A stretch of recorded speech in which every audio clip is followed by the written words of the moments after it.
আসসালামু আলাইকুম ভিউয়ার্স, কেমন আছেন সবাই? আশা করি যে যেখানে আছেন ভালো আছেন। এই মহামারী আর দুর্যোগের সময় আল্লাহ আমাদেরকে যে পরীক্ষা নিচ্ছে তাতে আমরা সবাই এখনো পর্যন্ত ভালো আছি। আর আজকে আমি আপনাদের সাথে হাজির হয়েছি একটা রেসিপি নিয়ে। সেটা এই সিজনে খুবই দরকার। একটু গরম আসছে আর এই মহামারী দুর্যোগ এবং একটু খাওয়াটা আমি মনে করি দরকার। আর এই রেসিপিটি আপনারা অবশ্যই দেখবেন, আশা করি আপনাদের অনেক উপকৃত হবে। তো রেসিপিটি শুরু করছি। দেখুন আমি কি রান্না করি, সেটা হচ্ছে করলার ঝোল। তো করলার ঝোল রান্না করার জন্য আমি এখানে প্রথমে ফ্রাই প্যানে তেল দিয়েছি। আর এই করলার ঝোলটা অনেক হেলদি। আমি আজকে সেটা করব শিং মাছ দিয়ে। ফ্রোজেন শিং মাছ ছিল আমার।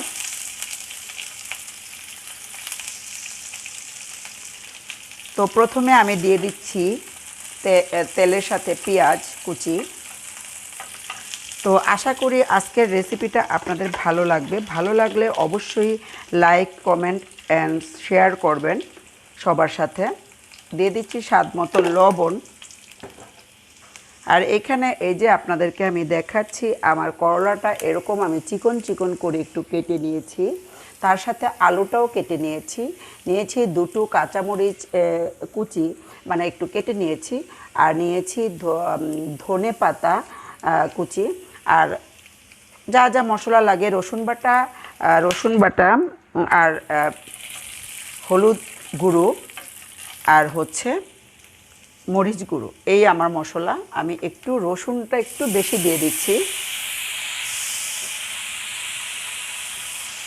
দিয়ে দিচ্ছি সামান্য একটু পানি।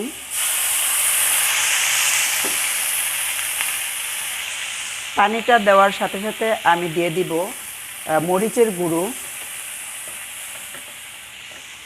গুঁড়ো দেওয়ার পাশে আমি দিয়ে দিব হলুদ গুঁড়ো। এটা আমার শাশুড়ি মার খুবই পছন্দের একটা রেসিপি ছিল। আমার মাও রান্না করে, আমরাও ওনাদের থেকে শিখেছি। আমি এখানে হলুদ ব্যবহার করব, আদা ব্যবহার করব না। আমি শুধু বেশি করে রসুন দিয়েছি। রসুনটা অনেক হেলদি, এটা আপনারা জানেন। আর এই সময় যদি এই রেসিপিটা আপনারা রান্না করে খান এবং বাচ্চাদেরকে একটু খাওয়াতে পারেন, তো আমি মনে করি অনেক উপকারে আসবে এবং অনেক স্বাস্থ্যসম্মত এই রেসিপিটা। তো সেই জন্য ভাবলাম আমি আপনাদের সাথে শেয়ার করে দিয়ে দিচ্ছি কাঁচামরিচ দুটা একটু ফালি করে। আর এটা আমার হাজব্যান্ডের খুবই পছন্দের খাবার, আর আমরাও শিখেছি। এখন আমি আমার ছেলে মেয়েকেও খাওয়াই। তো এটা আমি এই যে শিং মাছ ভেজে নিয়েছি হলুদ, মরিচ আর লবণ দিয়ে।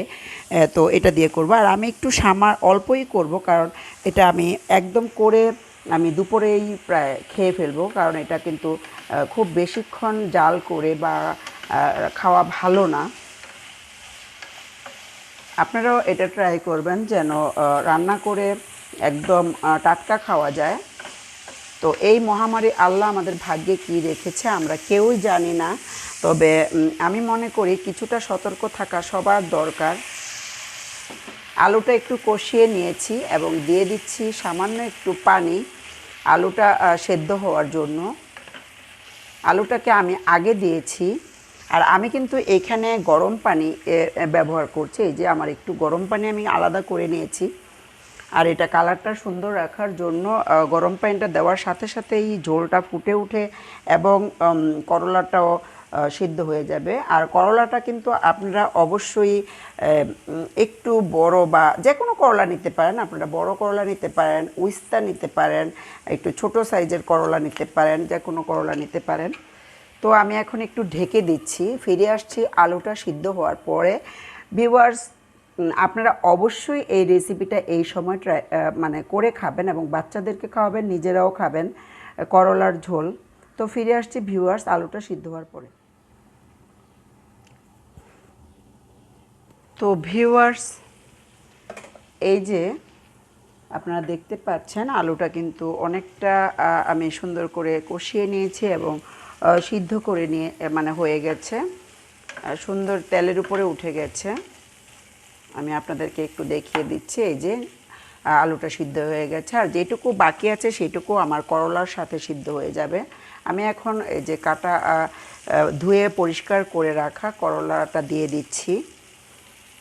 আমি ভিউয়ার্স আপনাদের আবারও অনুরোধ করব, আপনারা এই রেসিপিটা অবশ্যই ট্রাই করবেন, নিজে খাবেন এবং বাচ্চাদেরকে খাওয়ানোর চেষ্টা করবেন। এই সময় কিন্তু এটা আমাদের খুবই জরুরি একটা খাবার, শরীরের জন্য ভালো। আর অবশ্যই লিকুইড খাবার খাবেন। এটা কিন্তু আমি একটু ঝোল ঝোল করব, অবশ্যই একটু পাতলা পাতলা ঝোল খাওয়ার চেষ্টা করবেন। কোনো কিছুই শুকনা খাবার এখন একটু কম খাবেন। তো আমি এখন এই যে মশলার সাথে আমার করলাটা আমি একটু কষিয়ে নিচ্ছি। আর আপনারা কিন্তু খুব বেশি মশলা দিয়ে ভাজা পোড়া করে এখন খাবেন না।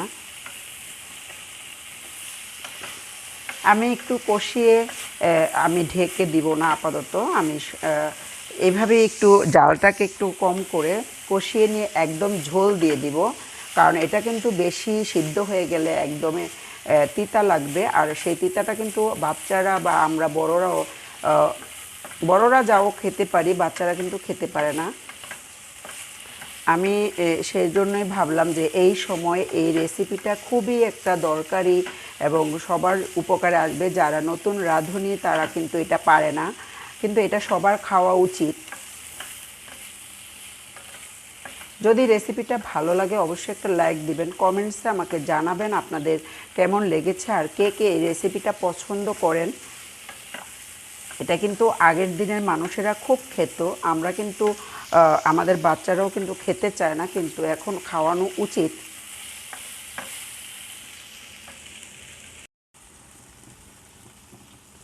তো ভিউয়ার্স, আমার করলাটা একটু ঢাকনাটা খোলা রেখে আমি একটু কষিয়ে নিয়েছি। তো কষানো হয়ে গেছে, আমি কিন্তু এখনও ঢাকি নাই করলাটা দেওয়ার পরে।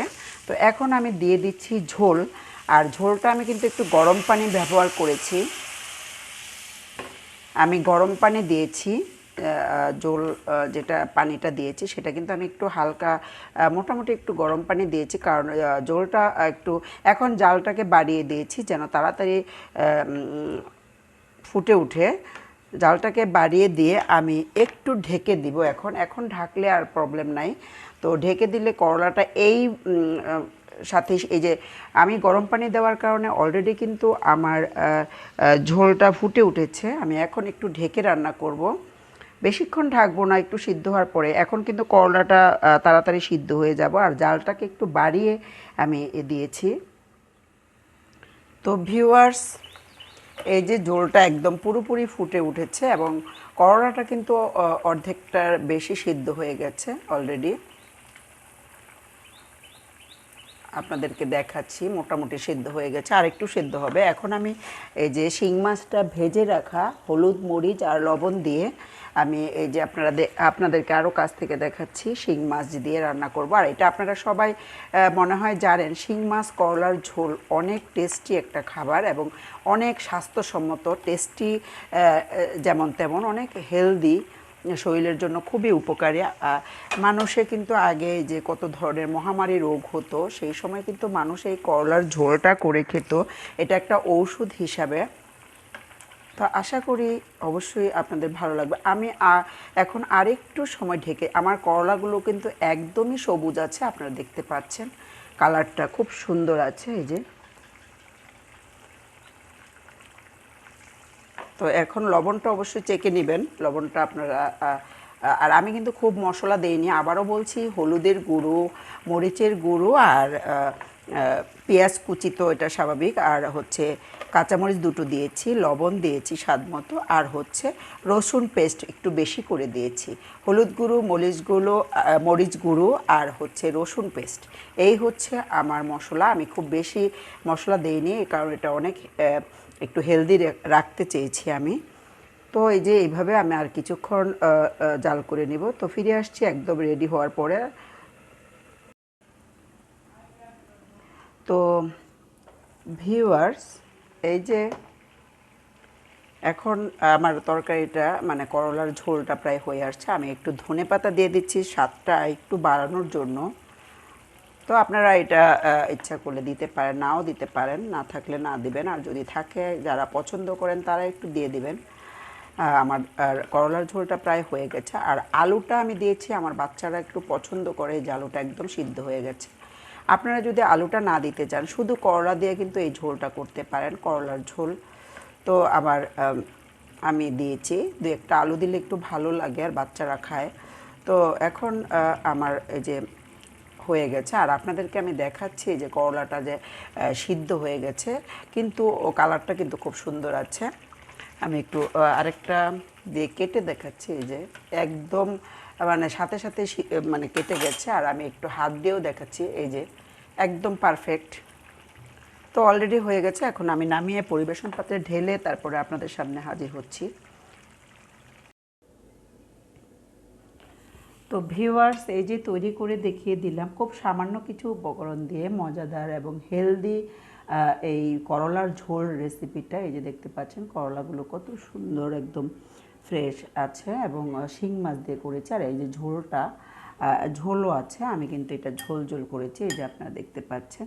তো ভিউয়ার্স, যদি ভালো লাগে অবশ্যই আমাকে কমেন্টসে জানাবেন, লাইক দিবেন, শেয়ার করবেন, এবং আমার চ্যানেলে যারা নতুন আছেন তারা সাবস্ক্রাইব করে নেবেন এরকম বাঙালি এবং সহজ রেসিপি পাওয়ার জন্য।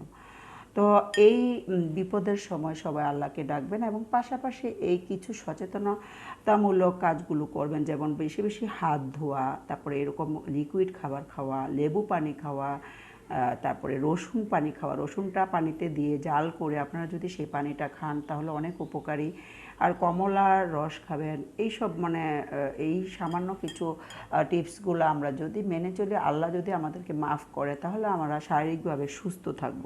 তো ভিউয়ার্স, আজকে এই পর্যন্তই। সবাই ভালো থাকবেন আর আমাদের জন্য দোয়া করবেন। আমিও সবার জন্য দোয়া করি, সবাই ভালো থাকবেন।